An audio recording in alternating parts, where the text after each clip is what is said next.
بسم اللہ الرحمن الرحیم۔ جناب سٹوری میں نے ایک ہی شیئر کرنی ہے،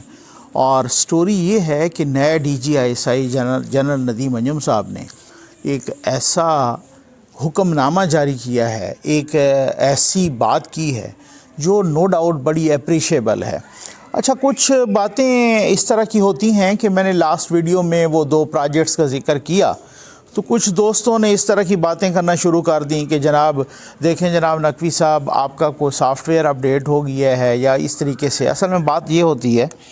کچھ اصولی چیزیں ہوتی ہیں، جیسے نواز شریف صاحب، میاں صاحب بھی یہی کہتے رہے کہ ہر ادارے کو اپنے آئینی اور قانونی دائرے میں رہنا چاہیے۔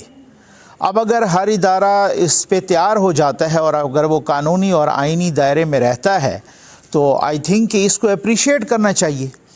اس کو تو یہ تو ایک قابل تعریف بات ہے، بجائے اس کے ہم نے کوئی یہ تو نہیں کہا کہ جناب ہر قیمت پر بھلے کچھ بھی ہو ہم نے اداروں پر تنقید کرنی ہے، اور ہم نے اب ایک ایسی بات سامنے آئی ہے جو کہ آج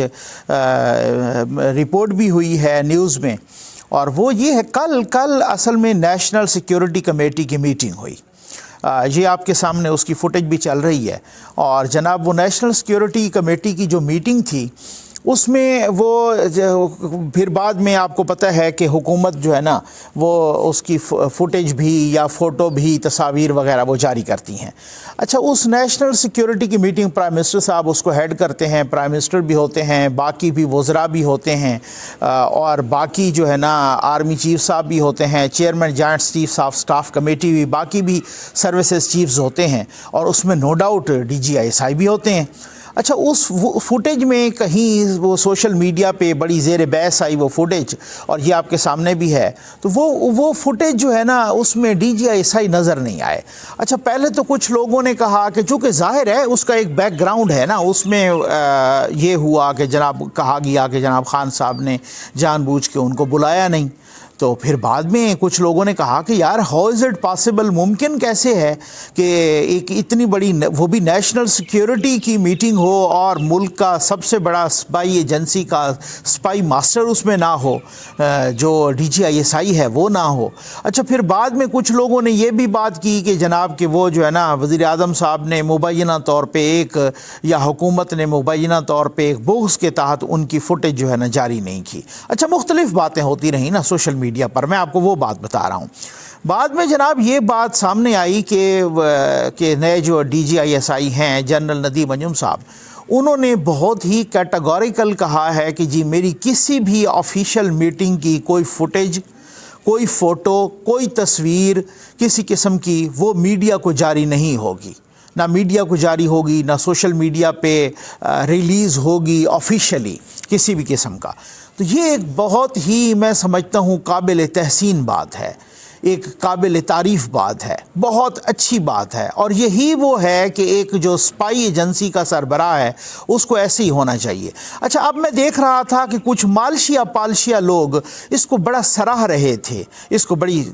تو بڑی اچھی بات ہے، ہم بھی کہتے ہیں کہ بہت اچھی بات ہے، بہت زبردست کام ہے، اسی طرح ہی ہونا چاہیے۔ ایک انٹیلیجنس چیف کو یہی کردار ہونا چاہیے، لیکن پھر اس کے ساتھ ماننا پڑے گا، یہ بھی تسلیم کرنا پڑے گا کہ ان سے پہلے والے جو صاحب کرتے رہے وہ بالکل غلط کرتے رہے، ان سے پہلے والے جو صاحب کرتے رہے وہ بالکل ان اصولوں کی خلاف ورزی کرتے رہے۔ اسی وجہ سے تو اسد درانی صاحب جو کہ اس ادارے کے سابق سربراہ بھی رہے، انہوں نے بھی کہا کہ اس کی کیا ضرورت تھی کہ آپ افغانستان میں جا کے یوں چائے کی پیالی لہرائیں اور چائے فنٹاسٹک کے جناب وہاں سارے نعرے لگیں، اور جناب پھر سوشل میڈیا پہ اور آپ کی تصاویر اور مطلب پہلے والے کو تو صاحب کو ہم نے یہ دیکھا کہ جب بھی وہ آتے تو وہ تو پوری مبینہ طور پہ سیاست ہوتی رہی ہے، ایک بالکل یوں سمجھ لیں کہ جیسے ایک اس حوالے سے تو ضد نہیں ہوتی، تنقید برائے تنقید نہیں ہوتی۔ اب ان پہ یعنی جنرل ندیم انجم صاحب پہ کسی نے کوئی تنقید نہیں کی، کسی نے کسی حوالے سے ان کا کوئی نام نہیں لیا۔ اگر انہوں نے اپنے آپ کو ہر ایک چیز سے الوف رکھا، اپنا جو ان کا پروفیشنل آئینی قانونی کردار ہے اس کردار تک، اپنے پروفیشنل آئینی قانونی کردار تک اپنے آپ کو ایک سولجر کے طور پہ رکھا تو ہر کسی کا دل کر رہا ہے ان کو سیلوٹ کرنے کا، ان کو سلام کرنے کا۔ ضد تھوڑی ہے کوئی، صرف شریف معاملہ تو یہی ہے نا کہ جی اپنے آپ کو اس آئینی اور قانونی کردار میں رکھیں. ایسا ہے کہ اگر آپ نے وہ تصویریں کھنچوانی ہیں اور اگر بات اتنی سی ہے کہ اگر یہ ٹھیک کر رہے ہیں جو کہ ٹھیک کر رہے ہیں تو پھر مانیں کہ پھر پچھلے والا غلط کر رہا تھا. پھر وہ جو صاحب کر رہے تھے وہ بہت انتہائی غلط کر رہے تھے. وہ اپنے آئینی اور قانونی ایک دائرے کو لتھاڑ پھتاڑ کے آگے نکل رہے تھے. وہ اپنے پروفیشنلزم کا خون کر رہے تھے. وہ اپنے آپ کے جو ان کا جو سولجر کا ایک حیثیت تھی اس کو پامال کر رہے تھے. تو وہ یہ بات ہے. اس سے صرف یہاں تک محدود نہیں ہے. مثلا ایک آرمی چیف ہے نا, ان کا تو ایک رول ہے نا, ان کا تو ایک آپریشنل رول بھی ہے, ان کا تو ایک سیکیورٹی معاملات میں بھی ان کا وہ اوائڈ کرنا بہت ساری, چاہے وہ ہم نے انڈیا کا بھی دیکھا, وہاں پر بھی باقی جگہوں پہ بھی ہوتا ہے. تو کوئی تھوڑا بہت یہاں پہ شاید کچھ زیادہ ہوتا ہوگا, لیکن کچھ اس طرح کے عہدے ہیں کہ جو مطلب اپنے آپ کو تھوڑا سا الوف رکھ کے اس طریقے سے اگر وہ اس کو ہائی لائٹ نہ کریں یا پروجیکشن نہ دیں تو وہ ہو سکتا ہے. اسی طرح کا عہدہ جناب D G I S P R کا بھی ہے. ہم نے وہ بھی دیکھا کہ D G I S P R جو پہلے والے سے تھے وہ کبھی ٹویٹ کر دیتے تھے وَتُعِزُّ مَن تَشَاءُ وَتُذِلُّ مَن تَشَاءُ, کبھی وہ جناب کسی پریس کانفرنس میں کہہ دیتے تھے کہ یہ تبدیلی کا سال ہے, کبھی وہ کیا کہہ دیتے تھے, کبھی کیا کہہ دے. اب یہ بھی ہیں, میرا خیال ہے بہت ساروں کو تو نام بھی نہیں آتا ہوگا جنرل بابر افتخار صاحب کا, اور جناب وہ اس طریقے سے جو ہے نا اپنا پروفیشنلی اپنا رول ادا کر رہے ہیں اور اپنا جو پروفیشنلزم ہے صحیح طریقے سے, جیسے سولجر. اب ان پہ کسی نے تنقید نہیں کی, کتنا عرصہ ہو گیا ان پہ کسی نے تنقید نہیں کی. ہر بندہ, مجھے یاد ہے کہ ایک مرتبہ مریم نواز صاحبہ نے بھی کوئی بات کی تو آئی تھنک کہ انہوں نے بھی یہی کہا کہ وہ ایک بہت ہی پروفیشنل سولجر ہیں. تو بہت زبردست. تو یہ ایک ایسی اچھی بات ہے بھائی. میں آپ کو کہتا ہوں نا, میں نے ہمیشہ کہا کہ وہ ادارہ جو میرے دفاع کا ضامن ہے اس پہ تو جان قربان ہے. جو میرے دفاع کا ضامن ہے, جو میری سیکیورٹی کا ضامن ہے, جو میرا دفاع کر رہا ہے, اس میں ایسی کون سی بات ہے. اس کو تو مضبوط کرنا چاہیے. اس کو تو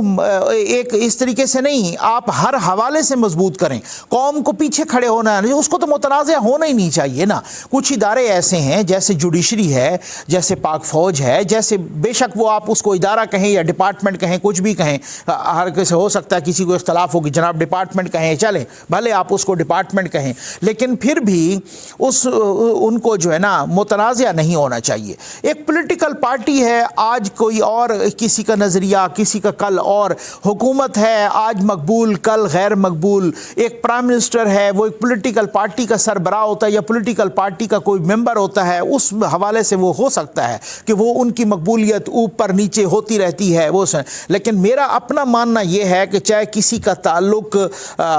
نون لیگ سے ہو, کسی کا تعلق پی ٹی آئی سے ہو, کسی کا تعلق پیپلز پارٹی سے ہو, کسی کا تعلق مولانا صاحب کی جماعت سے ہو, کسی کا ایم کے ایم سے, کسی کا کیو لیگ سے, کسی اور جماعت سے ہو, جہاں اس ادارے کا نام آئے تو سب یکجا ہو کے کہیں کہ یہ میرا ادارہ ہے, یہ میری پاک فوج ہے, یہ میرے ادارے ہیں, ریاست کے ادارے ہیں, اتنا میرا بھی حق ہے جتنا کسی اور کا ہے. چاہے کوئی مذہبی اعتبار سے اپنی اس کی ایڈیالوجی ہے, چاہے کوئی سنی ہے, چاہے کوئی شیعہ ہے, چاہے کوئی بریلوی ہے, چاہے کوئی دیوبندی ہے, چاہے میں کہتا ہوں کوئی سکھ ہے, کوئی ہندو ہے, کوئی جب وہ پاکستانی ہے نا اس کا یہی کلیم جتلانا چاہیے, حق جتلانا چاہیے کہ یہ میرا ادارہ ہے. یہ اس طرح کا انڈسپیوٹڈ حساب اس وقت ہو سکتا ہے کہ جب آپ اپنے آئینی اور قانونی کردار میں رہیں, آپ اپنے آئینی اور قانونی سرکل سے باہر نہ نکلیں, چھلانگے نہ ماریں, وہاں سے پھلانگے نہیں, چاہے وہ آپ جوڈیشری میں بیٹھے ہوں, چاہے وہ آپ آرمی میں بیٹھے ہوں, چاہے وہ آپ کسی انٹیلیجنس کے ادارے میں بیٹھے ہوں. تو یہ وہ بات ہے جو پچھلے والے پھر صاحب تھے جو وہ کرتے رہے, اور کچھ مالشیا پالشیا تو وہ ٹویٹس گواہ ہیں, میں اب نام نہیں لوں گا ان مالشیا پالشیا کا, وہ ٹویٹ کرتے رہے جناب, ان کی تصویر شیئر کر کے, وہ جناب جب سیکیورٹی کی میٹنگ میں آتے تھے اس طریقے سے تو ان کی تصویر شیئر کر کے وہ ٹویٹ کرتے رہے پاکستان کا مستقبل مضبوط ہاتھوں میں. یہ کہنے سے یا ٹویٹ کرنے سے یا سوشل میڈیا پر مضبوط ہاتھوں میں نہیں بنتا, مضبوط ہاتھوں میں قول اور فعل کا فرق نہیں ہونا چاہیے, اس طریقے سے پریکٹیکلی ثابت کرنا چاہیے جیسے انہوں نے ڈی جی آئی ایس آئی نے. تو کیا ہے آج پھر میاں صاحب جس طرح سے نواز شریف صاحب نے کہا تھا کہ ہر بندہ اپنے آئینی اور قانونی کردار کو پہچانے اور اسی کردار میں رہے, پھر لڑائی کاہے کی ہے؟ پھر تو لڑائی ہے ہی نہیں, پھر تو تنقید ہے ہی نہیں, پھر تو کسی قسم کا آبجیکشن ہے ہی نہیں, پھر تو اعتراض ہے ہی نہیں. اگر آپ اتنا بک پہ چلیں, اگر آپ وہ ایس او پیز کو فالو کریں, اگر اس طریقے سے پھر تو 100 سلام ہے، پھر تو کسی قسم کا کوئی مسئلہ ہی نہیں ہے۔ آپ یقین کیجئے یہ میں نے خبر پڑھی جب یہ کل یہ سارا کچھ ڈسکس ہو رہا تھا تو میں خود بھی جو ہے نا میں نے معلوم کرنے کی کوشش کی، پھر میری کچھ نجی مصروفیات تھی، میں وہاں مصروف ہو گیا، تو پھر اس کے بعد جب یہ خبر پڑھی میں نے آج تو دل خوش ہو گیا کہ جی واقعی شکر ہے کہ ہم کم از کم رائٹ ڈائریکشن کی طرف جانا شروع ہو گئے ہیں، یہ بہت اچھی بات ہے۔ اب آج بیٹھ کے جو ریٹائرڈ پرسنلز ہیں وہ بھی یہی کہہ رہے ہیں، لیکن میں ایک بات کو اور بھی وہ کرنا چاہوں گا، اور ظاہر ہے یہ ویڈیوز ہوتی ہے اس طرح کی کہ ہزاروں لوگوں تک پہنچتی ہے، تو یہ مطلب اس طریقے سے پھر اس کا بھی نوٹس لینا چاہیے کہ کل سے میں دیکھ رہا ہوں کہ کچھ ریٹائرڈ آرمی پرسنل جو اپنے آپ کو ریٹائرڈ، بلکہ وہ وردی میں ہی انہوں نے ٹویٹر کی ساری لگائی ہوتی ہیں تصویریں آئی ڈیز وغیرہ تو سوشل میڈیا پر، تو وہ جناب وہ بڑا عجیب و غریب قسم کی باتیں کر رہے تھے، تو اس سے ادارے کا نا وقار خراب ہوتا ہے۔ بھلے آپ ریٹائرڈ ہوں لیکن آپ صرف وردی میں پھر وہ تصویریں بھی لگائیں، پھر وہ آپ میجر یا کرنل یا جو بھی ہے وہ ساتھ بھی لکھیں، جنرل بھی ساتھ لکھیں، تو کچھ لوگوں نے نا بہت ہی عجیب و غریب طریقے کی ٹویٹ کی کل، وہ سمجھ گئے ہوں گے لوگ جن کی طرف میرا اشارہ ہے، تو اس سے بھی ادارے کو چاہیے کہ ان کو شٹ اپ کال دیں کہ بھائی آپ باہر نکل کے آپ مادر پیدر آزاد نہیں ہو جاتے کہ جب آپ ریٹائر ہو جاتے ہیں پھر آپ ساتھ لکھتے بھی ہیں، آپ جنرل کرنل بھی لکھتے ہیں، میجر بھی لکھتے ہیں، اور پھر آپ اس طرح کی باتیں کرتے ہیں، تو پھر آپ اپنی انفرادیت وہ کریں، پھر یہ ساتھ یہ نہ لگائیں، اور پھر ساتھ آپ یہ نہ کریں کہ پورے ادارے کا، اور آپ ساتھ دوسروں کی ترجمانی بھی کر رہے ہیں، تو کم از کم ان کو بھی میں سمجھتا ہوں کہ ایسے لوگوں کو شٹ اپ کال دینی چاہیے، اور ایسے لوگوں کو سنب کرنا چاہیے، اور ایسے لوگوں کا جو ہے نا مطلب ہے ان کو کہنا چاہیے کہ آپ بھی آپ اسی طریقے سے، اگر ایک ادارے نے یہ تہیہ کر رکھا ہے کہ جی ہم نے ہر قسم کا پولیٹیکل رول اس کو ہم نے اپنے آپ کو الوف کرنا ہے، اپنے آپ کو الگ کرنا ہے، ڈیلنگ کرنا ہے اس چیز سے، تو ان کو بھی کم از کم اس چیز سے سمجھانا چاہیے کہ آپ بھی ادارے کے لیے باعث ننگ و عار نہ بنو بلکہ باعث وقار بنو۔ امید ہے آپ کو ویڈیو پسند آئی ہوگی، آپ کا بہت بہت شکریہ۔